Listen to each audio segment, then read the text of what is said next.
We often hear about these big medical breakthroughs, the wonder drugs. But sometimes the real story, the interesting part, is the journey a drug takes. Absolutely. Twists and turns, unexpected discoveries. Exactly. And today we're diving into one of those journeys, Exenatide. You probably know it better as Byetta or Bydureon. And get this, the whole thing kind of started with lizard spit. It sounds wild, doesn't it? Gila monster saliva, specifically. Yeah. It really shows you how nature can hold these unexpected medical answers. Totally unexpected. And understanding exenatide, its story, it gives you a great window into, well, pharmaceutical innovation for diabetes, the hurdles of drug development, regulation, all that stuff. Right. And how something that starts as like a scientific curiosity actually ends up helping people manage their health. Precisely. We want to give you that comprehensive view, without you having to sift through mountains of FDA reports or dense scientific papers. Yeah, we've done the sifting.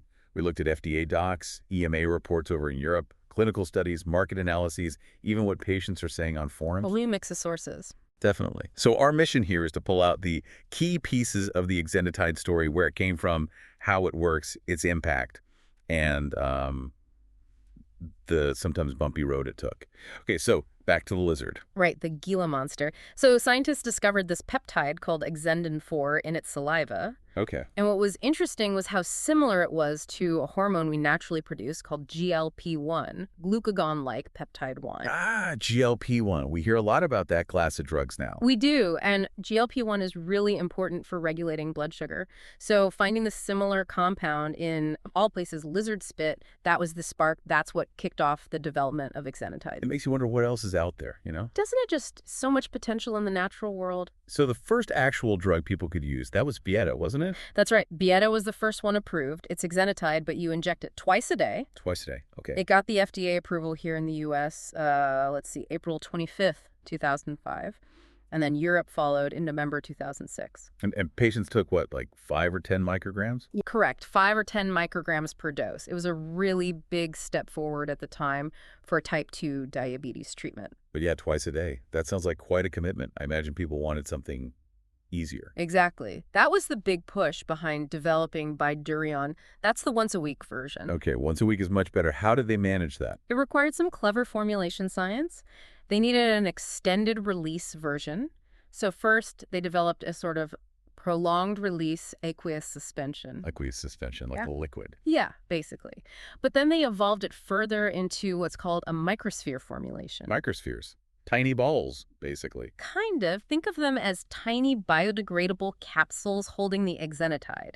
They're designed to dissolve slowly over the week, releasing the drug steadily. Ah, I see. So that gives you the once-weekly dosing. Clever. It really is. The goal was convenience, helping people stick to their treatment plan more easily. And was it just one company behind this, or? Well, Amylin Pharmaceuticals was definitely a key player. Alkermes was also involved, particularly with some of the formulation technology. Right. And because you had different manufacturers, potentially different processes, maybe different scales of production, they had to do these comparability studies. To make sure it was all the same stuff, essentially. Pretty much. Studies like BCB 108 and 29993 LAR 105, they were designed to show that the drug exposure and the patient's response were consistent, regardless of the exact manufacturing details. That's super important for regulators and for patient safety. Makes sense. And later on, they even developed the Bydureon auto-injector pen, which came with a new suspension that didn't need mixing by the patient. Just another step towards making it easier to use. Yeah, premix is always better. Yeah. Okay, so we've got the lizard spit origin, the twice daily, the once weekly. What does exenatide actually do for patients? Who is it for? Its main job, its indication, is for adults 18 and over with type 2 diabetes. The goal is to improve their glycemic control. Glycemic control. Yeah. Basically, better blood sugar levels. Exactly. Lowering and stabilizing blood sugar. And it's not usually the only thing they take, right? It's part of a bigger picture. That's a key point. It's almost always used in combination with other glucose-lowering drugs. Like what kind of drugs? Things like metformin, which is often the first drug people try, or sulfonylureas, thiazolidinedines, even basal insulin sometimes. It fits into a broader treatment plan tailored to the individual. Okay. And does it actually work well? Like, do we have proof? I saw mentions of HbA1c. Oh, yes. Plenty of evidence. HbA1c, as you probably know, gives you that long-term picture of blood sugar control over, say, 2 or 3 months. Right, the average level. Exactly. And numerous clinical trials showed exenatide, especially Bydureon, significantly lowers HbA1c. Studies like BCB118 and BCB120 compared it directly against placebo, but also against the twice-daily Byetta and another drug called sitagliptin. And what did they find? Were the reductions noticeable? Definitely. They provided specific numbers, mean changes in HbA1c, and showed these were statistically significant. For example, one trial showed Bydureon dropping HbA1c by about 1.44% compared to Byetta at 1.08%. Okay, so a clear improvement with the once weekly. Yes. And another study compared Bydureon to sitagliptin and placebo. Bydureon lowered HbA1c by 1.12%, sitagliptin by 0.87%, and placebo only 0.64%. So meaningful improvements over other options and definitely over doing nothing. That's pretty clear evidence. So just to recap the dosing, Byetta is. Byetta is 5 or 10 micrograms injected under the skin twice a day, usually before meals. And Bydureon. Bydureon is a 2 milligram injection, also subcutaneous, but just once a week. Okay, and wasn't there something else, a side benefit some people get, related to weight? Ah, yes. Weight loss. It's not its primary indication, but many studies and patient reports show that exenatide can lead to some weight reduction in quite a few individuals. Which, for many people with type 2 diabetes, is a huge plus, right? Absolutely. Managing weight is often a really important part of managing their diabetes overall, so it's a very welcome potential side effect. Definitely. Now, I saw a quick mention, something about Parkinson's disease. Was there a connection? That's important to clarify. There was some early interest, some research looking into whether GLP-1 drugs like exenatide might help with conditions like Parkinson's. Okay. And Gil. Well, the latest study mentioned in our sources actually found no benefit for Parkinson's disease. Ah, okay. So that line of inquiry didn't pan out for exenatide. It seems not. It's a good reminder that drugs can be very specific. Just because it works for one thing doesn't mean it'll work for something else, even if the biology seems related somehow. Good point. So let's get into the mechanism. How does it actually lower blood sugar? What's the science? Okay, so exenatide is a GLP-1 receptor agonist. That's the key term. Agonist meaning it activates the receptor. Exactly. It basically mimics our natural GLP-1 hormone. It fits into the same receptor, like a key in a lock, and triggers the same downstream effects. What does natural GLP-1 normally do? Well, a major role is signaling the pancreas to release insulin. But, and this is crucial, it does this in a glucose-dependent way. Meaning only when blood sugar is high. Precisely. So when your sugar levels are normal or low, it doesn't stimulate much insulin release. This drastically lowers the risk of hypoglycemia, dangerously low blood sugar, which can be a problem with some other diabetes meds. That's a smart mechanism. Anything else? Yes, it also helps suppress the release of glucagon. Glucagon is another hormone, but it does the opposite of insulin. It tells the liver to release stored sugar, raising blood glucose. So exenatide hits it from both sides. More insulin when needed, less glucagon overall. You got it. Helps bring high blood sugar back down into a better range. What about digestion? I think I read something about that. Yeah, especially the shorter-acting Byetta formulation. It's known to slow down gastric emptying. So food moves out of the stomach more slowly. Right. Which means glucose from your meal gets absorbed more gradually, potentially blunting those big post-meal blood sugar spikes. Does the once weekly Bydureon do that too? It might, but possibly less so over the long term. There's this phenomenon called tachyphylaxis. What? Tachyphylaxis. It basically means the body's response to a specific effect of a drug can lessen with continuous exposure. So that slowing of gastric emptying might not be as pronounced with long-term Bydureon use compared to Byetta. Interesting. And does it affect appetite? You mentioned weight loss earlier. It can. GLP-1 receptor agonists generally seem to increase feelings of satiety or fullness. That could definitely contribute to the weight loss effect by helping people feel satisfied with less food. Okay, that whole mechanism makes a lot of sense. Now, what about how the body handles it? Once it's injected, how quickly is it absorbed? How long does it stick around? Pharmacokinetics, right? Right, pharmacokinetics and pharmacodynamics, PK/PD. So it's injected subcutaneously under the skin. For Bydureon, the once-weekly one, it takes a little while to see the full effect on blood sugar. Maximum HbA1c reduction usually happens around week 14 or so. 14 weeks? Wow, okay. Yeah, it reflects that slow, sustained release from the microspheres and the time it takes to reach what we call steady-state concentration in the blood. Steady state. Yeah. Like a consistent level. Exactly. With the weekly Bydureon shots, the level stays around 300 picograms per milliliter, maintained over the week.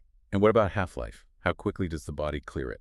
For Byetta, the twice-daily one, it's quite short, about 2 hours. That's why you need 2 doses a day. Makes sense. And Bydureon? Bydureon's different because of the slow release. It doesn't have a simple half-life like Byetta, but it takes about 6 to 7 weeks of weekly injections to reach that stable, steady-state level in the body. Okay. And you mentioned different manufacturers earlier. Did the drug behave the same way regardless of who made it? That was checked carefully in those comparability studies. They looked at the exposure-response relationship, basically, how much drug in the blood leads to how much effect on HbA1c. And they found it was comparable between the different manufacturers, like Amylin and Alkermes. The potency seemed consistent. They even calculated the EC50. Yeah, it's the concentration needed to get half the maximum effect. For Bydureon's effect on HbA1c, it was around 83.5 picograms per milliliter, and that number held up across the different manufacturing sources. Consistency is key. Definitely. Now, this next part sounds really interesting. Antibodies. The body can fight the drug. Yes, this is a fascinating and important aspect. Some patients develop antibodies to Exenatide. Their immune system recognizes it as foreign and creates antibodies against it. Huh. Does that matter? Does it stop the drug working? It can. If the antibody levels or titers get high enough, the threshold mentioned was a titer of 625 or more, they can actually interfere with measuring the drug in the blood and, more importantly, potentially reduce its effectiveness. So your own body could make the diabetes drug less effective. Potentially, yes, at those higher antibody levels. The pharmacokinetic models even predict that the drug concentration might increase if antibody titers go up or if kidney function goes down. It's complex. Wow. So doctors need to be aware of that possibility. They do. Although it's worth noting, the studies didn't find a clear link between having antibodies and having more side effects, just potentially less effect at high titers. Okay. And you mentioned kidneys just now. How does kidney function affect Exenatide? For patients with mild or moderate kidney problems, exposure to the drug seems pretty similar to people with normal function. But what about severe kidney issues? Well, for Byetta, the twice-daily one, it's specifically not recommended for people with severe renal impairment or end-stage kidney disease. The risk of side effects might be higher because the kidneys play a role in clearing the drug. Got it. Okay, let's shift to the physical product itself. Bydureon with the microspheres. How is it actually made and put together? It's not just a simple liquid, right? No, definitely not. It uses that sustained-release microsphere technology. The Exenatide drug is encapsulated inside these tiny biodegradable polymer spheres. Yep. So the product usually comes as a kit. You get a vial with the dry microsphere powder, a syringe pre-filled with the liquid diluent to mix it with, plus needles, and a connector piece. So the patient has to mix it. Traditionally, yes, for the original vial formulation. You have to carefully transfer the diluent into the powder vial, mix it gently to create a suspension. It looks kind of cloudy, and then draw it up and inject it. It's a bit of a process. Each kit delivers that 2 milligram dose. Sounds like something you wouldn't want to mess up. Precision is definitely required. That's why the pre-filled pen, the Bydureon B-Size, was a welcome development, no mixing needed. Right. And what else is in there besides the drug and the polymer? Any key inactive ingredients? Yes, excipients are crucial. They often use medium-chain triglycerides, MCTs, which help control how the exenatide gets released over the week.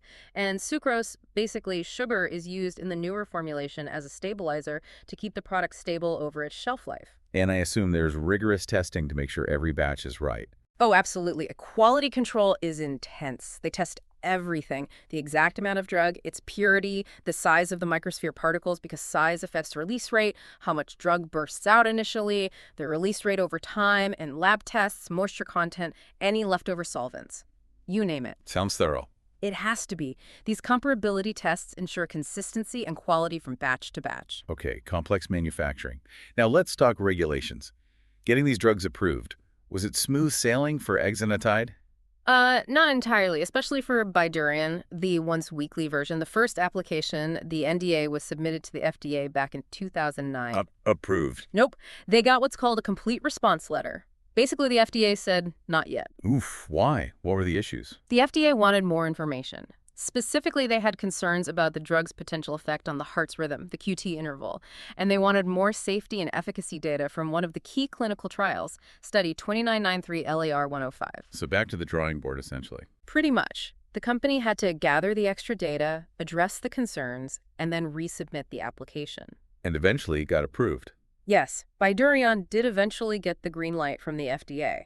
Byetta, the twice-daily one, had its own process and was approved earlier, back in 2005, as we mentioned. What about after approval? Does the monitoring stop? No way. Post-marketing surveillance is crucial. And with Byetta, after it launched, reports started coming in about some potentially serious issues. Like what?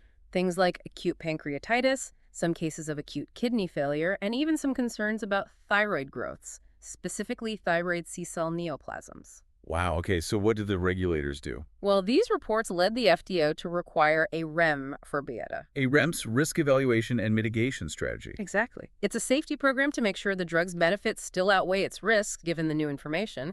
It could involve extra patient education, special guides, things like that. Any other requirements? Yes, there was also a deferred pediatric study required under PREA, the Pediatric Research Equity Act, to look at its use in kids, though it was initially approved only for adults. And how did things go in Europe with the EMA?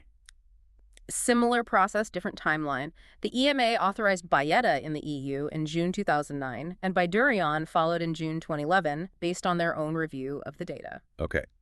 Shifting from regulators to lawyers. What about patents? Are these drugs heavily protected? Oh, definitely.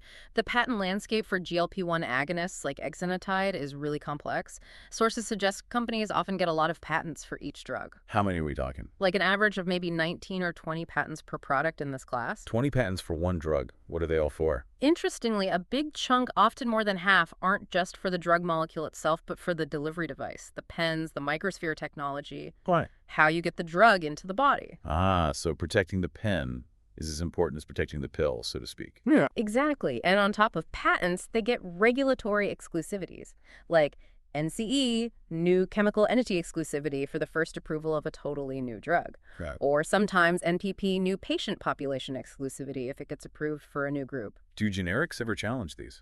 They can try under the Hatch-Waxman Act, but our sources indicate that so far no generic company has successfully challenged the patents and gotten a generic GLP-1 agonist approved by the FDA, Which means these drugs stay branded and generally quite expensive for a long time. Lack of generic competition is a big factor in the cost. Right, the cost. Let's talk economics. How big is the market for Exenatide? It's pretty substantial. For 2024, the global market for Exenatide injections is estimated around $2.97 billion. Nearly $3 billion.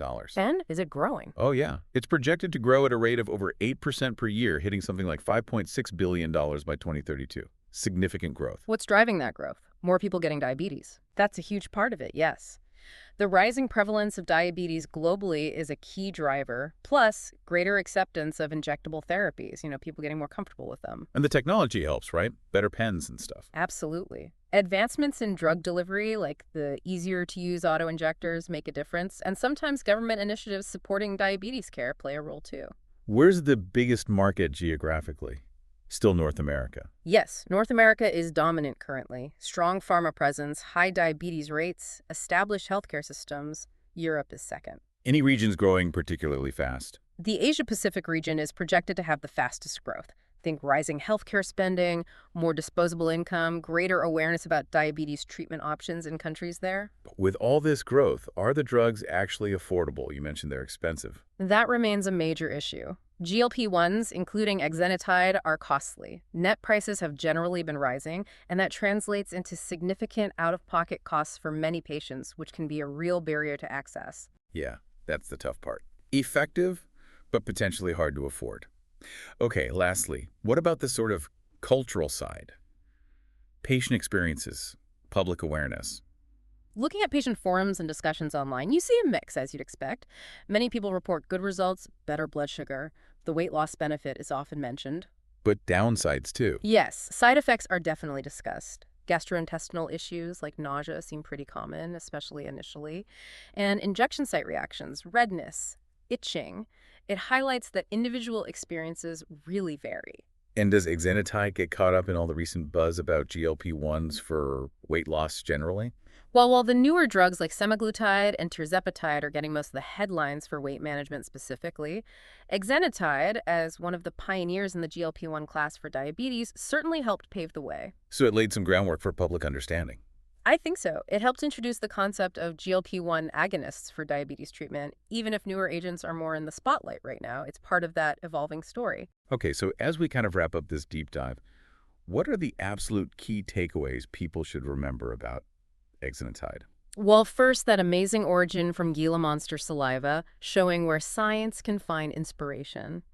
Then its evolution, from twice daily Byetta to the more convenient once weekly Bydureon, using that microsphere tech. Right. Its important role in managing type 2 diabetes by mimicking GLP-1, improving blood sugar, often with that weight loss kicker, Mm. but also the complexities, how it works, the potential for antibodies to affect it, the careful And manufacturing. the journey it took. Exactly. The regulatory hurdles, the safety monitoring that led to the REMS, the whole patent situation keeping generics at bay, and ultimately the significant economic impact, but also the challenge of cost and access for patients. It's a really packed story. It absolutely is a molecule with quite the biography. So maybe a final thought for you, our listener, to chew on. Considering this whole journey, the innovation, the careful regulation, but also the high cost and patent walls we see with drugs like exenatide, how do we strike the right balance? How can we keep encouraging these kinds of breakthroughs while making sure the resulting treatments are actually affordable and accessible for everyone who stands to benefit? That is the multi-billion-dollar question, isn't it? Something critical for us all to think about. And hey, if this dive into Exenatide got you interested, definitely dig deeper into the sources or related research. For sure, there's always more to uncover. Thanks so much for joining us on this deep dive. See you next time.